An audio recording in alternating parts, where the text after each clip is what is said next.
So today on the show, you have all been asking for this. Finally, he's here. My husband Cam Tucker is on the show. It's Eric Stonestreet. I was at the Grove and I heard, "Excuse me, sir?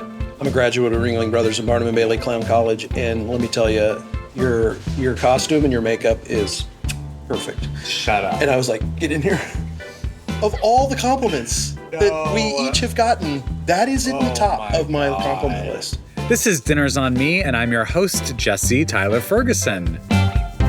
So I am so excited to finally have Eric on my show. We are coming to a place that he has recommended, that he loves. It's Tony's Mexican Grill. He's been coming here since the late 90s. He even has his own booth, apparently. And so I'm so excited to meet up with him. He is just in town for a few days. This is a place he comes all the time. He has all of his favorites here. So I'm so excited to catch up with Eric Stonestreet. All right, let's get to the conversation.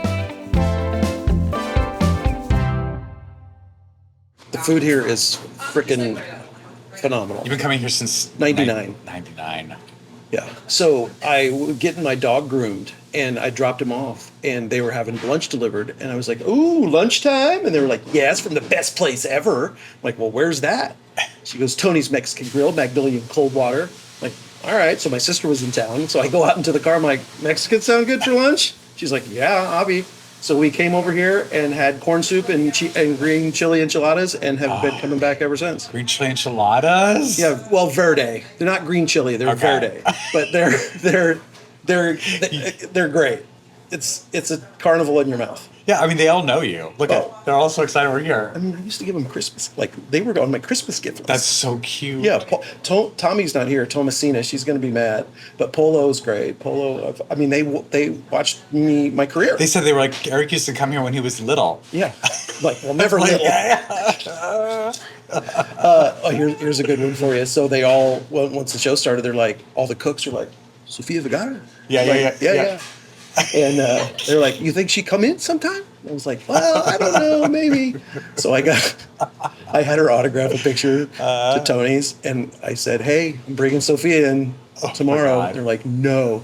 I walk in. What the fuck? It hung back in the kitchen. I'm sure it forever. is. I'm surprised it's not still there. Oh my God. You don't think it's still there? No, it's not. God. That's so good. Because you've been, well, when did you move to LA? It was 98. Okay, so like right after that, you've been coming here basically I was here a year. the entire time you've been in LA. Yeah. And I'm not kidding you when I say this, and I'm not ashamed at it at all. There were times I ate here twice a day. Yeah. I would come for lunch and for dinner because it was on my way home from 20th. I mean, listen, I grew up in New Mexico. First of all, the breakfast in New Mexico is probably the greatest breakfast I've ever had. I love it. All the green chili and like the enchiladas and like that's all. I mean, I want that for breakfast every day. So, I mean, I get it. Well, you'll love this. When I brought my dad here for the first time for lunch, he stared at the menu and he goes, "Well, don't you ever come here for breakfast?" And I said, "No, I've never been here for breakfast." He goes, "Well, I'll bet it's damn good." And I said, "Well, I guess we could come back." So Tony was alive. Tony's passed away, but Tony was alive. And I said, "Tony, is breakfast good?" He's like, "Yeah." I'm sure it's incredible here. So we came for breakfast because my dad was like, "Well, why in the hell aren't you going for breakfast too?" So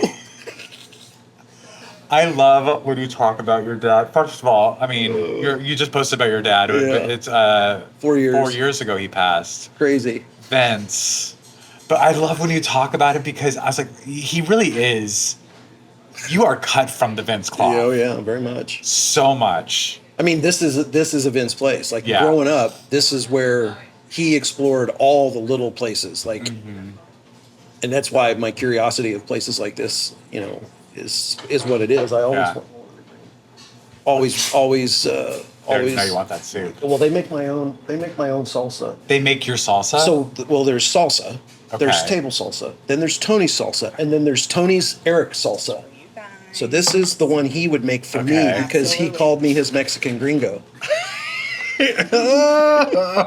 Why is it different? Because it's spicy. Oh, it's spicier? The ratio to chili and tomato is greater. Okay. Oh, that is spicy. Yeah. So there's more. And Wait, then I feel like you brought in a jar of this to work one time. I probably did. Ooh. The salsa Diet Coke, please. I'll have a Diet Coke. Thank Their you. Diet Coke is phenomenal. They follow the rules. No, I'm kidding. I'm not kidding you.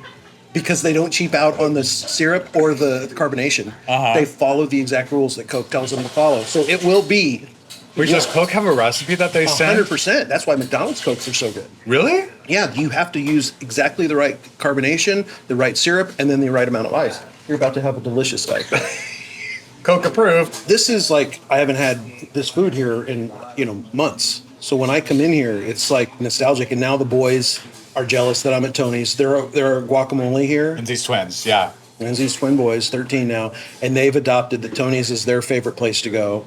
But they're obsessed with their guacamole here because it's just avocado, lime, and salt. It's Super whipped. simple. It's whipped. By the way, this is a very good take. Yeah. This is. Right? Mm-hmm. It's perfectly effervescent. It's perfectly sweet. It tastes like a good Diet Coke. And I've stopped drinking Diet Coke. I really miss about you, and I would get this every day on the show, is just how you have such a relish for things you love. Yeah. Like there were those grapes that you would always bring in that tasted like cotton candy. For the first 10. The first 10 cotton candy grapes taste like cotton candy. Yeah. And then you're like, move And along. then yeah.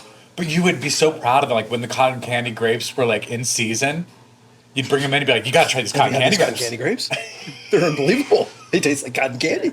That's a Vinceism right there. I mean, that is Dad. It's like just passionate about things that are good and that you love and that I love. And I have to work on myself because one of my many flaws, is when other people don't enjoy the things that I want them to enjoy. It bums me out, and it shows. And so I know. I've had to learn to like, what I love isn't what everyone loves. And I have to appreciate that some people don't like what I like. Or aren't going to show it that way. Yeah. Yes. Okay. Love those. Yeah. Oh, wait, they don't normally make these? Well, you have to ask for them. They're not on the menu. Okay. No, you can't do this. I can't? If you're freaking out over that, you can't do this. It looks like a pickle. It's not. Is it super hot? Yeah. Are you dying? Not yet. Jesus Christ. Have you had everyone on the cast and crew on Except your for podcast? Ariel. That was the thing. You wanted, said you I would wanted be to be the last. last one. I know. I know you've had Sally and Stefan, No, craft service. At some point, I sent you a text. It's like, so are you just going to have the entire crew on before? No, you said you wanted to wait. You said you wanted to be the last one. Ariel has not been on. Of the cast, Ariel's the only one that hasn't been on. Oh, she's great. This is 12th night, he brought, soup. I heard about this. Every time I send people to Tony's, I always say, whatever Oh soup my they God. have, get it. So good. It's so sweet. It's so good. Yeah, it's called sweet corn soup. Oh, really? It's fucking great. And it's hot. It's so hot. Is soup normally hot? Yes, it is. And liquidy. So you've just finished this house in Kansas City. Got married. Which looks incredible. Got married at the house. I saved talking about getting married for you. I love that. Yeah. Lindsay was the one. She's like, you have to do Jesse's podcast now because you haven't had to go on any talk shows and talk about anything. I refused to do a talk show the week somebody wanted me to do it, and we knew we were getting married, and I told Carol and everybody, I'm like, I'm not doing a talk show. And they're like, why? It's like, just trust me, I got something personal. Well, this is what happened with 12th Night because you were going to come to New York to see 12th Night. Yep. Because you also know Peter Dinklage. You had just worked with him in Dexter. And we were both like, expecting you to come. And then, you were looking at dates and it looked like you were maybe going to be able to come one day. And then you're like, it's just not going to work out. And I can't tell you why. Yeah. And, that was fine. Life happens. And then when I found out that you were getting married, because you called me the day, like the day before, maybe 2 days before. A week before, maybe. I hate saying it, but like we didn't invite anyone to our wedding other than our family. So the equivalent to an invitation to our wedding was a phone call before the wedding, which was like, hey, this is your non-invitation, but this is because we love you and we want you to know about it first. So there was a group of people that we called and told, and then we got married, and I had a text all set up, ready to go. And then the moment we got married, we just sent it out to everyone other people because, Yeah. I'm a popular person. Well, you are. Well, we are, and I didn't want to offend anyone, but I also didn't want to tell anyone. We wanted it to be a secret because we were keeping it from our family. So it's not like now all of a sudden I'm gonna let everyone know and not my mom. But I just couldn't imagine us getting married and you not knowing about it and other people not knowing about it. I'm definitely glad you called me. I would have been. Yeah. I don't think hurt's the right word, but I would have been. Rightfully so. Just surprised. It was a full-on conversation we had of how to do it, and excuse me, it was great. And we, also, I love the day that you picked because you were born on the 9th because my husband was the 10th. You were the 9th, and then Lindsay's is the 11th, right? 7th. So you wanted to get married between those 2 days. Yeah, which is the 8th. Which is the 8th, Eric. That's how numbers work. 7, 8, 9. Sure did. Yeah, and we knew we wanted that. Lindsay had wanted that date forever. Right. And we didn't want to wait another year because you had just finished the house. Yeah, and so hopefully now we're married and we'll have a party at some point and invite everybody to come.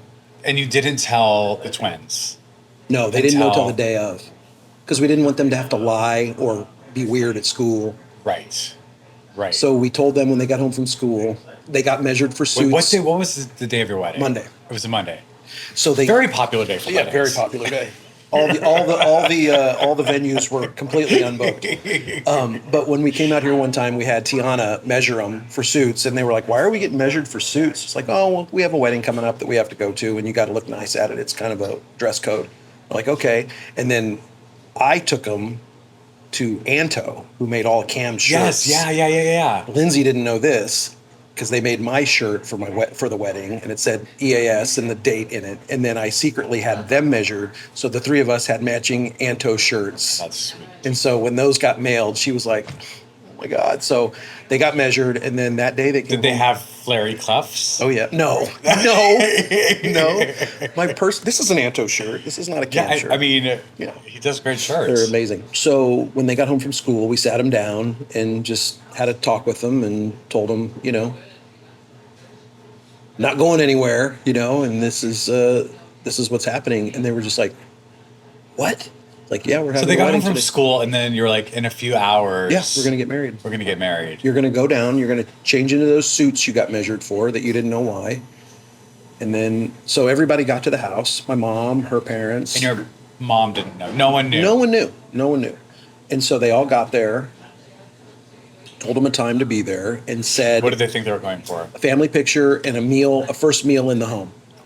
Mm-hmm. Like, we want you guys to come over first. We have a chef going to cook for us. And so they all got there. We walked into the living room and said, well, we just wanted, you all, our closest family, to be the first people to have a meal with us here. And we want to do a family picture to commemorate this almost 3-year process of building the house. And we also wanted you to be at our wedding. And they're just like... the photographer got a picture of my mom that is so Cam. like it is hilarious, and just captured the moment. And they're like, "What? Wait!" I'm like, "Yeah, we're gonna get married." Okay, so tell me who was there. It was your mom, my sister, my brother, his wife, my nieces and nephew. My nephew wasn't able to come, and again, we didn't tell him. We said, "Hey, we request your presence at our house at 6:00. We want you to come, but if you can't come, no big deal. But you can't surprise us and walk in." Right. Are you guys ready to order? Yeah, we can. Yeah. What are you gonna get? Well, you should definitely have a cheese enchilada. Guide me. Because they're green. Oh, I would love a cheese verde. enchilada. Yeah. I go between a tostada with chicken or with steak and shrimp, which is in an edible bowl, which I used to eat the whole bowl. Now I just eat a couple pieces of the bowl.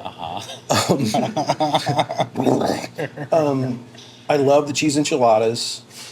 Their specials are incredible. What's the fish tonight? The fish is the mahi. With the mango? Black bean mango salsa. The black bean mango salsa is so good. Okay. Should we get a piece and just have a little? Well, yeah, let's do that, and then it'll look like I'm eating healthy. You guys want to do the mahi? That is healthy. Just one for the table. No, Yeah, it of is. course. That's what I'm saying. It'll look like I'm eating healthy because I'm going to order something else. Too. Okay. Okay. So mahi special for the Yeah, table. bring that and we can just try it. And then bring him a cheese enchilada with Okay. the sauce. Sour cream with some Canton? Yes. Perfect. God, what should I have? I'll do a tostada just so Jesse can tostada? see it. Okay. Steak and shrimp, refried. And sour cream guacamole pico de gallo, okay? Oh, and guacamole. Okay. A little bowl of it Yes. for Jesse to try. Fine. Was your mom like able to sort of process what was going on? Did she make a speech? Did she? No. I mean, our vows were very random. Just talked about, like, her changing my life and how her coming into my life. You remember, she came into my life, and we had like 3 or 4 months before both my parents were diagnosed with cancer. Right. So, like, Lindsay literally walked into my life at the exact right moment that, you know, it sounds self-serving, that I needed her the Right, most. I because mean, she's a nurse. well, and just a calming. I mean, you know, my anxiety, you know, my oh tension. boy, do I ever. Yeah. And I don't think there's any question that if you guys all got together on set and talked about it, would say Eric really calmed down once Lindsay was around. Like, he's just a different person. And she just, you know, she was what I was missing in my life. I do know, you know, first of all, I remember that hiatus you met her. You met her over a hiatus, if I recall correctly, in the summer, Yeah, right? in summer, yeah. And when you came back, I think you told me that you had met someone and that it was, you know, someone from your hometown, and which was so different, obviously, you know, the people that you had been meeting and dating. Naturally, of course you would, because you're in this business with people in Los Angeles. And I just know how connected you are to your roots at home, and what a family person you are. And how dedicated you are to, you know, were to your dad and are to your mom, and, you know, how close you are to your sister and your siblings. And so it made so much sense when you met someone like kind of like in your backyard, which was so sweet.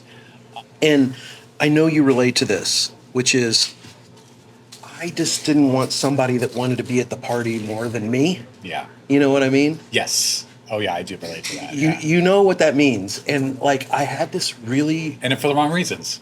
Right. I had this really vivid moment at a CAA Emmy party. I couldn't remember if that's the year I won or not. One of the years I won. Anyway. Dick. But we were at a CAA party, and Ty Burrell and Holly and Rich Summer and his wife were over there sitting down.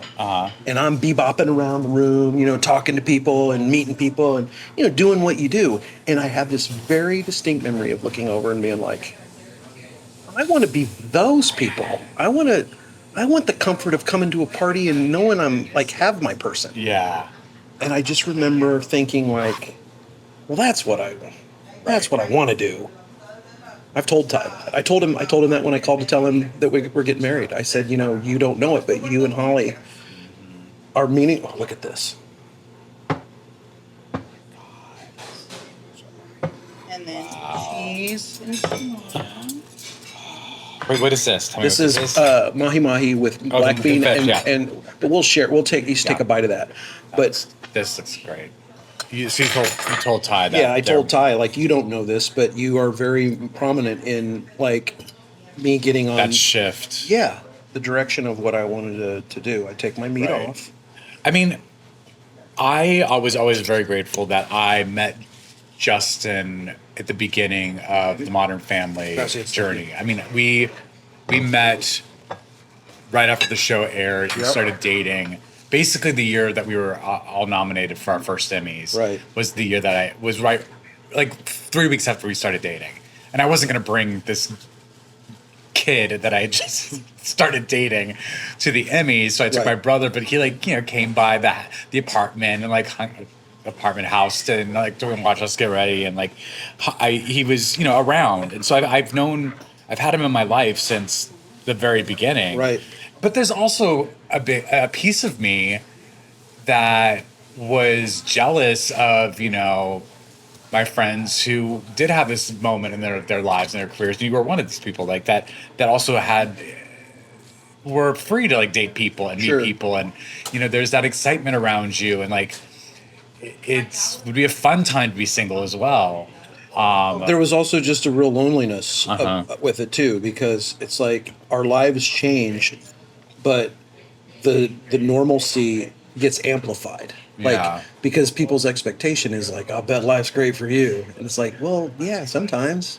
And then other Right. times it's real shitty, just like it is for everybody else. But people don't allow it to be because they don't think you have the right to have like a crappy Right. life. You know what I Right. mean? Right. It's like, Right. well, Right. you have everything going for you. It's like, well, sure. Yeah. But also I'm gassy. Or whatever it is. Or our parents like are sick. Mm-hmm. We suffer and deal with the same exact things. Mm-hmm. Yeah. I think people take that for granted a little bit. Yeah. That life doesn't continue to happen.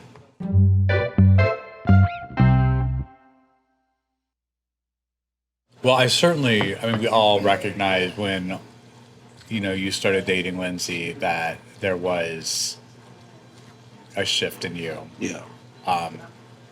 And, I was always wondering when you were going to get engaged, and then you finally got engaged, and then there was when to get married, and there were so many things happening, life things happening. Your dad passed away, and your COVID happened. The show and ends. The show ending. It's like, when do we fit in something that feels as important as a wedding into that? And like, how does that slot itself in a way that you're not feeling like you're taking away from that as well? Right. So I'm just so happy that it's happened, and that it's something that I knew it was just a matter of time before you guys were gonna get married. And I also love that her kids were old enough to like be a part of it in like a meaningful way, and didn't feel like just like one was her best man and the other was my best man. They just walked in and she stood here, and they said we'd let them choose like whose side. So Everett stood. Well, not really in that way, but you know what I mean. I love it. And we really made it as though who wants to hold whose ring. Right. Like, Oh, it's so sweet. Yeah, it was great. It was exactly. And you know what blew my mind? I thought of every person whose wedding I've been to. It was stressful for 13 people. I can't imagine how stressful it was to host a wedding in Soho. Yeah. You have no idea. I couldn't do it. I mean, in retrospect, like Lindsay and I both were like, we wouldn't have survived like a normal, like a huge wedding. Eric, you also get so stressed out so easily. I do. I know. I mean, I think so many people, it's been certainly well documented that, you modeled Cam off of your mom. Right. And, found like a way to ground that character that's so different from you in this person that you know so well. And I mean, when you meet Jamie, and when I met Jamie, I was like, oh, yeah, that's absolutely who Cam is. And I know, I think also about like, and also I think the first time I met Jamie was when we were doing the first Fizbo episode. Yeah, she was there. And she was there, and knowing how, meaningful bringing Fizbo to Modern Family was for you. I don't know, I felt like there was an appreciation for the moment that you really had in the moment. Oh my God. And a lot of people don't have that until afterwards, you know what I mean? Like, I think they like look back and be like, oh, that was really cool that I got to do that. But I just remember you that week with your mom there and being able to do Fizbo and like doing, oh my God. And then every time we do Fizbo, it's like, here goes Eric with the makeup, and we have to talk about the clown makeup all week. But like, and you had to do it yourself. Oh yeah. You wouldn't let hair and makeup do any of it. And I'm still not credited on IMDB for makeup artists. Oh my God. I keep thinking I need to submit myself for makeup. Oh my God. Listen, all I wanted to be was a clown in the circus. I mean, it's a line from the Fizbo episode. Yeah. And look, you lived out your dreams. I mean, you have pictures of you in a Phantom of the Opera mask when you were a kid, and you've done it. And like I say, I never made the circus, but I got to be in the biggest circus of them all, which is Hollywood. Yeah. And I have a very, very, very, very, very clear memory of getting that script from Brad and Paul and sitting in my truck on the lot right there in front of our trailers, and it's raining. And I called home and told my parents, like, you're not going to believe this. The script we're reading is called Fizbo. It's called Fizbo. And my dad was just like, God damn, son. Like, I mean, just a crazy moment. And didn't they use the photo of you as a kid? Oh yeah, all of in the those. episode. Mm-hmm. A lot of them. Because I remember they used some of the photos of all of us, especially in that first season. And there's some really embarrassing pictures of me that obviously I submitted With to that them. purse. There's one with you with a purse that's Do I on have the a porch. Oh, that's right. You have a big white purse or something. Yeah, why did I have a... I remember... Yeah, why did you have a purse? Why did I have that? Well, I needed something to carry my lipstick in. Sure. For touch-ups. No, but I remember there was a photo of me like camping with my family, and it was like me up against a rock, and I had planned like an outfit for the day of camping, and for some reason, I don't know what, this was not something people were doing like in the world, but I tied a shoelace around my buttoned up polo shirt to be like a tiny little thin tie. I thought that's cute. Where is this picture? Oh, I've it's seen in the it. episode. Oh, okay. And I don't know if you can actually see the it's not super clear, but like that photo exists in the episode. I mean, let's bring that back. Yeah, right. I mean, it could be a thing. Just a little sass, just a little flair for around the neck. But I remember being so proud of the fact that this version of me that I was kind of ashamed of, and certainly I remember like kids made fun of that version of me, that now I was being able to like share it with the world through this show that I was so proud of as a character that I felt was going to do so much. And like with you, a character that, you know, that had this relationship that was obviously going to do so much for the LGBTQ community, but like it just felt very full circle and very empowering. And I can only imagine, I mean, I felt that with just like literally a flash of a picture that they used in an episode. Like I can only imagine what that must have been like for you with this alter ego that they strung through the entire series. Well, think about like all the things that we wish would have happened in our life. You know, one of the things I wish would have happened in my life, or I used to wish would have happened in my life, was that I got accepted to Ringling Brothers and Barnum and Bailey Clown College, and I got rejected twice, and I was devastated both times. And so for me to continue an interest in clowning and do birthday parties and, you know, in college and continue doing it and having that in the back of my mind, and then to get to do it at the level that I got to do it, I was ecstatic. I mean, we had the saying there, are you happy or are you happy as Eric on a Fizbo day? Yeah. Because there's a difference. There's happy, and then there's happy as Eric on a Fizbo also, day. if there was like a joke that we would pitch or something, and you would like you would have an idea, and you're like, you would always say, well, you know, that's clowning. That's clowning. What is that? It's clowning. It's basic clowning. It's basic clowning. Jesse, all we're doing is clowning here. Well, Steve Levitan and I got into some very impassioned conversations about what Fizbo needed to look like. And I told him it was a non-starter. I said, and he'll tell you. What did he want? Well, it's not that he wanted anything. I just told him he didn't have a conception of it. I just told him, if we're going to do this, it's my vision of what the clown looks like. Right. Because I had a huge pet peeve. I have a huge pet peeve on how drums are set up on TV, and I have a huge pet peeve of what clowns look like on TV. It drives me crazy. They don't look like real clowns. Yeah. Circus clowns. They look like, you know, and we have a town full of talented makeup artists. Oh, well, let me ask you It's this. like, look at a fucking picture. Let me ask you this, though. What? Because there was an episode where Bobby Cannavale came I designed on. his makeup. Oh, no. You did? 100%. I designed his costume. I told him what wig to get. I told him everything that Bobby would look like. I did all that. My God. I don't think I knew that. I did your makeup on that one picture that we did. Remember the picture that we did of the circus theme? Right. Yes. So we did the promo. I made you like a caricature hobo. That's right. Oh my God, that's right. Because you came in that day. You're like, so listen. We have to There's embrace several your beard. different times. Yeah. We need to have it. But you're like, there's several different types of clowns. Right. And you were like, there was an agouti clown. Tell A me what goose. A goose. Which is what Fizbo is. What's an goose? And what was I? You were a hybrid, because what I said to you is we have to embrace your beard. We can't try to cover up your beard. Right. And I didn't want you to be like a straight up hobo, like a sad Charlie clown, Chaplin. Emmett Kelly type of clown from Kansas. So we just kind of came up with a little bit of a hybrid for you. We'll find that picture. It's one of our gallery photos. I remember that picture. It's a great. But no, photo. Steve wasn't against anything. It's just that I told him, like, hey, it has to be a real looking clown. Like, it has to be like what a circus clown would watch and be like, well, that guy knows what he's talking about. Right. I'm not kidding you. I was at the Grove, and I was at Barnes and Noble, and I'm there in the back, walking around, and I heard, "Excuse me, sir." Like, yeah. It's like, hey, I'm a graduate of Ringling Brothers and Barnum and Bailey Clown College, and let me tell you, your costume and your makeup is perfect. Shut up. And I was like, get in here. Like, it was, of all the compliments that we each have gotten, that is in the top of my compliment list. An actual clown from the circus said, good job.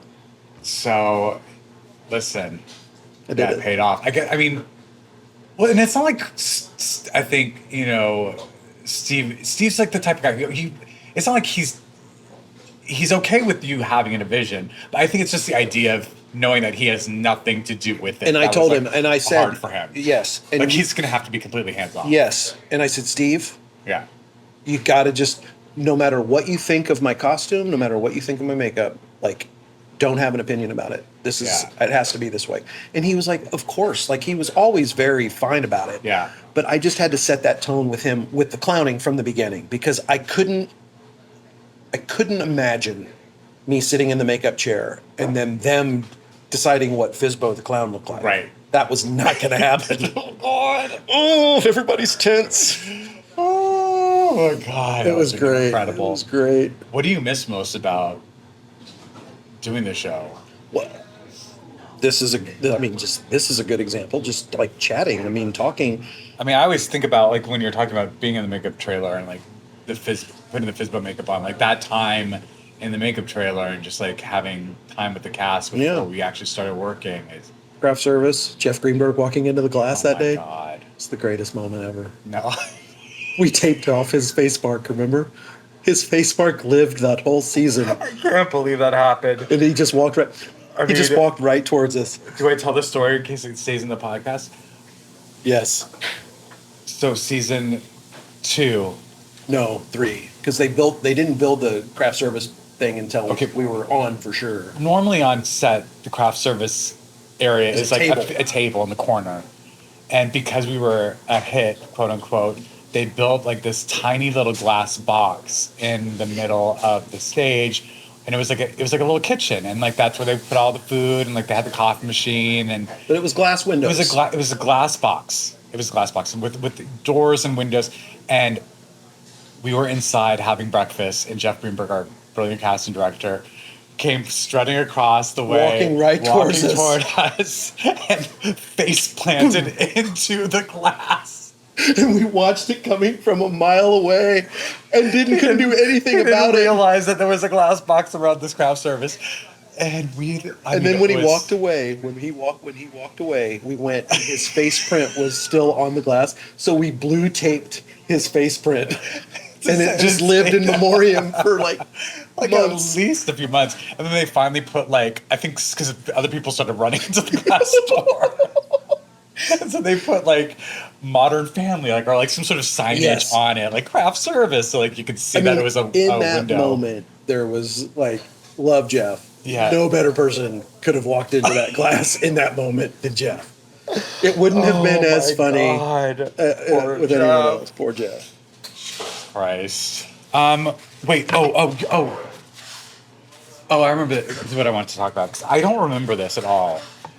You told me, and I kind of vaguely remember, because you'd always bring in people. You had the most interesting friends. And you're like, this is the lead singer of such and such, and he just wants to. I mean, I know Weird Al Yankovic through you. Yeah. You had just the coolest friends. Ooh, what do we have? This is our famous dessert. Let me have one more bite of this before you take. I'm gonna. You can take this now. That cold tomorrow, out of the refrigerator. Oh, they're cold now. So good. Thank you. Thank you. And take your fork. What's on the fruit? What's on the fruit? Yeah. On the fruit is our sweet cream that we've had special recipe since forever. Did your dad or your grandma? My dad made it. My dad created it. Yeah, it's. Oh my God. My friend Gary, who I bring here, That's delicious. he just wants a bowl of the cream. He doesn't Believe it or want not, the we've fruit. had a lot of people just order You should- just the cream. Really. You could bottle that. Right?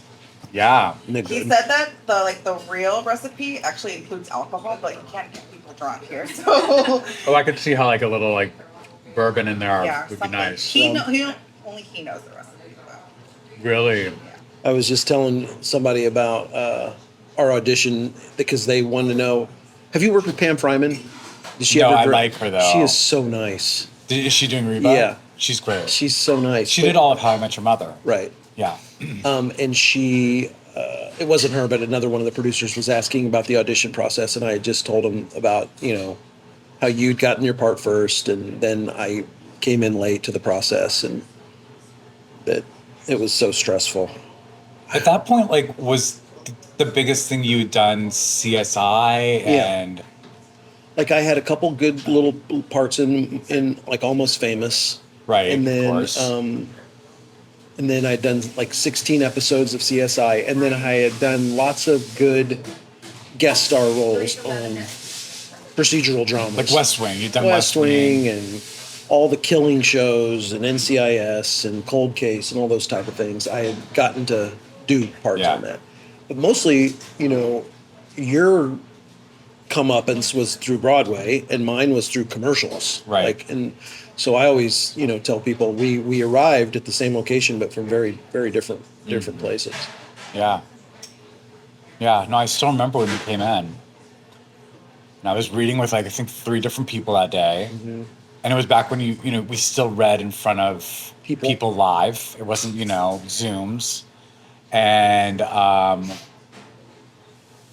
it was such a obvious shift in like the room. Like it was just like it worked. The pairing worked. And then I always tell people, that we like went out to like get to know one another, and we realized halfway through Valentine's Day. It was Valentine's Day. We were both single at the time, so neither one of us had Valentine's Day on our minds. Neither of us knew. Like we walk into Cafe Intelligente in Silver Lake, and we're like, well, there's a lot of couples in here. Yeah. It's Valentine's Day. Valentine's Day. That's how lonely we each were. Yeah. We didn't know that other lovers were there. I know. And we literally broke bread for the first time. That's on right. Valentine's Day. That's like literally how we started like getting to know one another. And I remember calling my dad on the way home, saying, "Well, I met Jesse and like had lunch and stuff." And do you remember when one of my favorite moments? When my dad basically told you it was okay to be gay. Yes. Yeah. It was unbelievable. So I was so like mortified, but also like knew what he was meant at the same time. And that's credit to you, like also being a good person, because it's not like you questioned at all what he was trying to say. You just knew, that this is a good place. Well, I have a parent from like the same era. Like, I was like, that's true. I get it. I knew what he was saying, and I knew it was coming from such a good place. And my cousin has a very similar story with his partner. I can remember hearing it. It's like, well, David, you and your friend Brett are welcome in our business anytime. Your friend Brett. Yep. Sweet. David, you're welcome in our home and in my business anytime. Your friend and you would come over. You're welcome. Oh, that's so sweet. Is there any like questions you ask people at the end? Like a speed round? Yeah. No, I usually just say like something like, "Do you have any cash?" Okay. And you'd be like, "No," and I'd be like, "That's okay. Dinner's on me." Okay. And then we go, we joke that that's the name of the podcast, and then it's like the music comes in and the credits. This episode of Dinner's on Me was recorded at Tony's Mexican Grill in Sherman Oaks, California. Next week on Dinner's on Me, you know him as Jacob Hill on Abbott Elementary. It's Chris Perfetti. We'll get into his background in theater as well as his pivots to television and so much more.